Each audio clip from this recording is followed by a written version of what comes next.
जिंदगी जिंदा दिली को जान ए रोशन वगरना कितने यहां रोज पना होते रहते हैं। आज हमें उस शहीदी धरती से खड़े होकर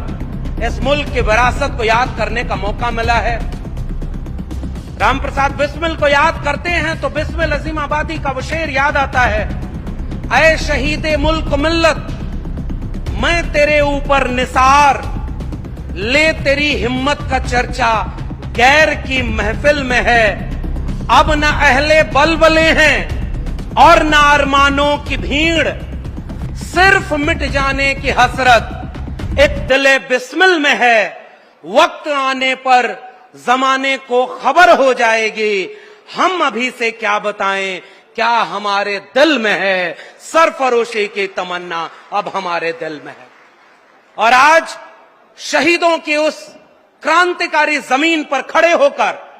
हमें ऐसे वक्त में संविधान और जाति जनगणना की बात करनी है जब अंग्रेजों से माफी मांगने वाले, भारत की जंग आजादी के खिलाफ खड़े रहने वाले लोग सरकार में बैठे हों और इस मुल्क के हाशिए पर पड़े लोगों का हक अधिकार छीन लेना चाहते हो। वो अंग्रेजों से माफी मांगते रहे और हमारे पुरखे अंग्रेजों से आंख में आंख डाल करके भगत सिंह बनकर के शहीद होते रहे, रोशन लाल बन के शहीद होते रहे, राम प्रसाद बिस्मिल बन के शहीद होते रहे। इसलिए आज साथियों, चूंकि ये एक प्रशिक्षण शिविर है, इस प्रशिक्षण शिविर को मैं एक ऐसी श्रृंखला के रूप में देखता हूं। वो चेन जो होती है ना, एक एक बेड़ियां जोड़ करके बनाई जाती है, उसकी अगर एक कड़ी भी कमजोर हो जाए तो चेन वहीं से टूट जाती है। किसी भी राजनीतिक दल का प्रशिक्षण शिविर उस श्रृंखला की तरह है कि आखिरी पायदान पर खड़ा उसका सिपाही और उसके सबसे बड़े पायदान पर खड़ा उसका नेता। अब कल्पना करिए कि आपके पास तो एक ऐसा बहुआयामी प्रगतिशील आधुनिकता की सोच से लैस एक ऐसे नेता आदरणीय शेख अखिलेश यादव जी का नेतृत्व मिला हुआ है, जिसने इस देश में समाजवाद और आधुनिक भारत की संकल्पना में काम किया। तो आपको जमीन पर रख करके उनके विचारों को लड़ना है।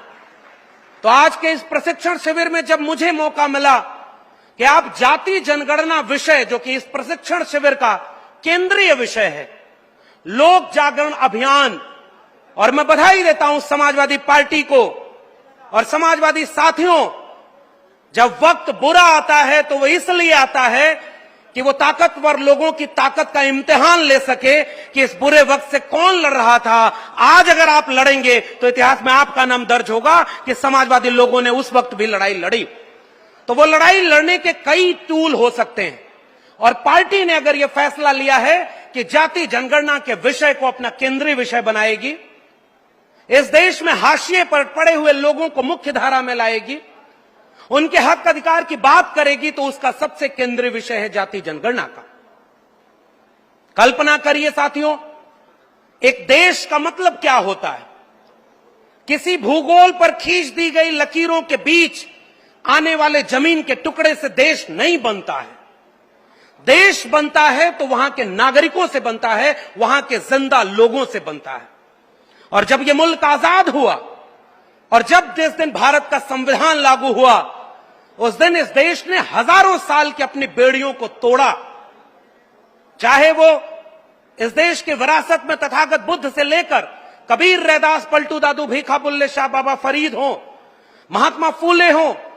छत्रपति शाहू जी महाराज हो, या डॉक्टर बाबा साहब भीमराव अंबेडकर, डॉक्टर राम मनोहर लोहिया, शहीद आजम भगत सिंह हो, इन सब ने जो ख्वाब देखा वो भारत के संविधान में पिरोया गया कि अब एक नया भारत बनेगा तो वो नागरिकों का भारत बनेगा। अब कोई राजा रानी के पेट से नहीं पैदा होगा, वो जनता के वोट से पैदा होगा और हर जनता को एक व्यक्ति एक वोट का अधिकार मिला। बाबा साहब डॉक्टर भीमराव अंबेडकर ने कहा कि अगर मुझे मेरे हित और देश के हित में से चुनना होगा तो मैं देश का हित चुनूंगा, और अगर मेरे समाज के हित और देश के हित में टकराव होगा तो मैं अपने समाज के साथ खड़ा हूंगा, क्योंकि हजारों साल से इसी देश में मेरे समाज के लोगों को शिक्षा, रोजगार और मानवीय सम्मान से वंचित रखा गया। डॉक्टर राम मनोहर लोहिया साहब ने जब नारा दिया कि सन सोपा ने बांधी गांठ, पिछड़ा पावे 100 में 60, तो समाजवादी नेता डॉक्टर लोहिया से किसी ने पूछा कि आपको सबको लेकर चलने की बात करनी चाहिए, आप तो कह रहे हैं पिछड़ा पावे 100 में 60। डॉक्टर राम मनोहर लोहिया ने कहा कि देखो, समाजवाद का तकाजा यह कहता है 100 से कम न 1000 से ज्यादा, समाजवाद का यही तकाजा, समाजवादी मूल्य कहता है कि आप किसी के हितों का संरक्षण करें तो जो सबसे आखिरी पायदान पर बैठा है उसको अगर उठाकर आप बराबरी पर न खड़ा कर पाए तो फिर किस बात का समाजवाद। इसलिए मैं कह रहा हूं जिसकी जितनी भागीदारी है उसे वो भागीदारी मिलनी चाहिए। और मैं फिर से शुक्रिया अदा करता हूं, और मैं मंच पर खड़ा हूं तो मेरी जिम्मेदारी है, हम जैसे लोग जो आजमगढ़ के किसी खेत में गाय भैंस चराना छोड़ करके दिल्ली विश्वविद्यालय तक पहुंच पाए, तो ये तब मुमकिन हो पाया जब इस देश में भारत का संविधान और मंडल कमीशन लागू हुआ।